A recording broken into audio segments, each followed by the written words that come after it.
সারিয়াকান্দিতে CNG চালিত অটোরিকশার নিয়ন্ত্রণ হারিয়ে একজন নিহত হয়েছেন। এ দুর্ঘটনায় কৃষক সহ আরও ৪ জন আহত হয়েছেন। সোমবার সকালে সারিয়াকান্দি বগুড়া সড়কে আমতলী ফায়ার স্টেশনের কাছে এ দুর্ঘটনা ঘটে। নিহত ব্যক্তির নাম মোখলেসুর রহমান। তিনি সারিয়াকান্দি পৌর এলাকার আন্দরবাড়ি গ্রামের মৃত মোবারক আকন্দের ছেলে। জানা যায়, বগুড়া চেলোপাড়া সিএনজি স্ট্যান্ড থেকে একটি যাত্রীবাহী সিএনজি চালিত অটোরিকশা যাত্রী নিয়ে সারিয়াকান্দির উদ্দেশ্যে রওনা দেয়। এ সময় ওই সড়কে ৪ জন কৃষক বসেছিলেন। এমতাবস্থায় বগুড়া থেকে আসা ওই সিএনজিটি নিয়ন্ত্রণ হারিয়ে তাদের উপরে পড়ে যায়। এতে সিএনজির যাত্রীসহ ৫ জন গুরুতর আহত হন।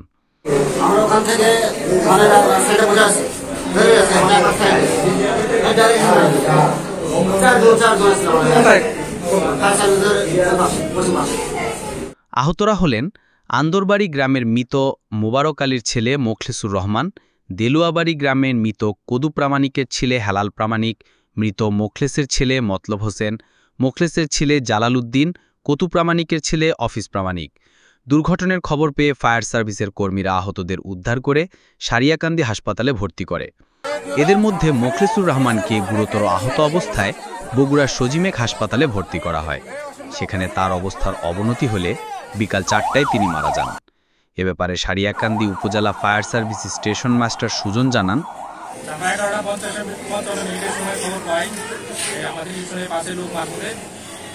একটা সিএনজি পথচারীর উপরে সিএনজিটা নিয়ন্ত্রণ হারিয়ে উপরে উঠে যায়। পরবর্তীতে আমরা ওইখান থেকে লোকজনকে দ্রুত উদ্ধার করে আমরা উপজেলা স্বাস্থ্য কমপ্লেক্সে পৌঁছাই।